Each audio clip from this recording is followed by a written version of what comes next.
بسم اللہ الرحمن الرحیم۔ السلام علیکم محترم اور پیارے ناظرین، پیارے سامعین، آج میں علوی خاندان کی ایک عورت کا واقعہ بیان کرتی ہوں۔ اس واقعے کو ثواب کی نیت سے اپنی سماعتوں کی نظر فرمائیں۔ علوی خاندان کا ایک شخص بلخ میں رہتا تھا، جو عجم کے شہروں میں سے ایک شہر ہے۔ اس کی بیوی اور لڑکیاں تھیں اور اللہ نے انہیں ہر قسم کی نعمتیں عطا کی تھی۔ جب وہ فوت ہو گیا تو اہل و عیال کو اس کے مرنے کے بعد فقیری اور تنگ دستی نے آ گھیرا۔ چنانچہ وہ بیوہ علویہ عورت اپنی لڑکیوں کو ساتھ لے کر کسی دوسرے شہر چلی گئی تاکہ لوگوں کے طعن و تشنیع سے بچے۔ اتفاقاً ان کا نکلنا بھی سخت سردی کے موسم میں ہوا۔ جب وہ دوسرے شہر میں داخل ہوئی تو اپنی لڑکیوں کو ایک غیر آباد مسجد میں بٹھایا اور خود ان کے کھانے کا بندوبست کرنے کے لیے چلی گئی۔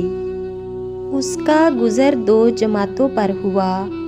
ایک جماعت تو ایک مسلمان کے پاس جمع تھی اور وہ شیخ البلاد تھا، یعنی میئر، اور دوسری جماعت ایک مجوسی کے پاس تھی جو کہ اس کا نائب تھا۔ پہلے تو وہ گئی مسلمان کے پاس اور اس کو اپنا حال سنایا اور کہا کہ میں ایک علوی شریف خاندان کی عورت ہوں اور میرے ساتھ میری یتیم لڑکیاں ہیں، جن کو میں نے ایک غیر آباد مسجد میں بٹھایا ہے، اور آپ سے آج کی رات کا کھانا مانگتی ہوں۔ شیخ البلاد نے کہا، کوئی گواہ لا میرے پاس کہ واقعہ میں تو ایک علوی خاندان کی عورت ہے۔ اس نے کہا، میں ایک اجنبی عورت ہوں، اس شہر میں مجھے کوئی نہیں جانتا۔ چنانچہ اس شیخ البلد نے منہ موڑ لیا اور وہ عورت شکستہ دل ہو کر چلی گئی۔ پھر وہ اس مجوسی آدمی کے پاس آئی اور اپنا حال اس کے سامنے بیان کیا کہ میرے ساتھ میری یتیم بچیاں ہیں اور میں ایک علوی شریف خاندان کی عورت ہوں، اور شیخ البلاد کے پاس جانے کا قصہ بھی سارا بیان کیا۔ وہ مجوسی فوراً اٹھا اور اپنی عورتوں کو اس عورت کے ساتھ بھیجا، جاؤ اور اس کی بچیوں کو میرے مکان پر لے آؤ۔ پھر ان کو نہایت ہی لذیذ کھانا کھلایا اور بہترین لباس پہنایا۔ جب آدھی رات ہوئی تو شیخ البلد نے خواب میں دیکھا کہ قیامت قائم ہو گئی ہے اور رکھا گیا ہے جھنڈا نبی کریم صلی اللہ علیہ وآلہ وسلم کے مبارک سر پر، اور ایک محل ہے سبز یاقوت کا جس کے کنارے یاقوت کے ہیں اور اس میں مرجان کے یاقوت جڑے ہوئے ہیں۔ پھر کہا شیخ البلاد نے، یا رسول اللہ صلی اللہ علیہ وآلہ وسلم، یہ محل کس کا ہے؟ آپ صلی اللہ علیہ وآلہ وسلم نے فرمایا، یہ مسلمان کے لیے ہے۔ اس نے کہا، یا رسول اللہ صلی اللہ علیہ وآلہ وسلم، میں مسلمان ہوں۔ تو آپ صلی اللہ علیہ وآلہ وسلم نے فرمایا، میرے پاس گواہ لا کہ تو واقعہ میں مسلمان ہے۔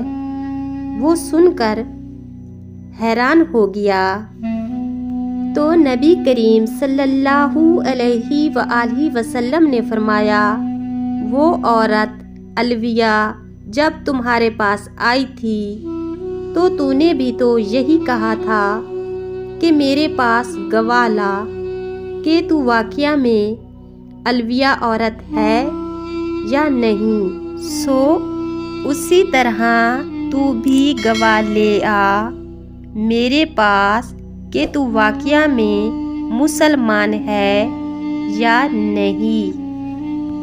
جب وہ بیدار ہوا تو نہایت ہی پریشان تھا۔ بیدار ہوتے ہی دریافت کیا کہ وہ عورت کہاں ہے۔ جب معلوم ہوا کہ وہ عورت مجوسی کے پاس ہے تو اس نے آدمی بھیجا کہ مجوسی کو میرے پاس بلاؤ۔ چنانچہ وہ بلایا گیا تو اس نے اس کو کہا کہ میں وہ عورت الویہ تجھ سے مانگتا ہوں بچیوں کے ساتھ۔ اس نے کہا یہ کام بہت ہی مشکل ہے اور مجھ کو بلا شبہ برکات حاصل ہوئی ہیں۔ اس نے کہا مجھ سے 1000 دینار لے لے اور ان کو مجھے دے دے۔ اس نے جواب دیا یہ بہت مشکل ہے، میں انہیں واپس نہیں کروں گا۔ مجوسی نے کہا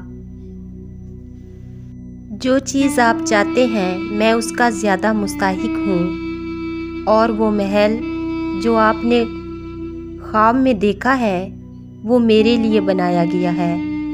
شیخ نے کہا کہ کیا تم میرے سامنے اپنا اسلام ظاہر کرتے ہو؟ مجوسی نے کہا اللہ کی قسم جب تک میں اور میرا اہل و عیال تمام کے تمام اس الویہ کے ہاتھ پر مسلمان نہیں ہوئے، رات کو سوئے نہیں تھے۔ میں نے بھی خواب میں اسی طرح دیکھا ہے جس طرح تم نے دیکھا ہے، اور مجھے رسول اللہ صلی اللہ علیہ وآلہ وسلم نے فرمایا ہے کہ وہ عورت الویہ اور اس کی لڑکیاں تیرے پاس ہیں۔ میں نے عرض کیا جی ہاں رسول اللہ صلی اللہ علیہ وآلہ وسلم۔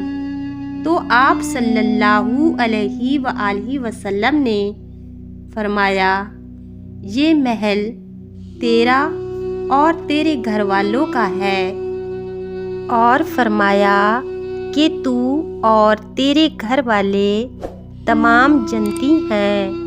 سبحان اللہ۔ اللہ رب العزت سے دعا ہے کہ اللہ رب العزت مجھے اور آپ سب کو اس واقعے کی برکت سے کار خیر کرنے کی توفیق عطا فرمائے۔ آمین ثم آمین۔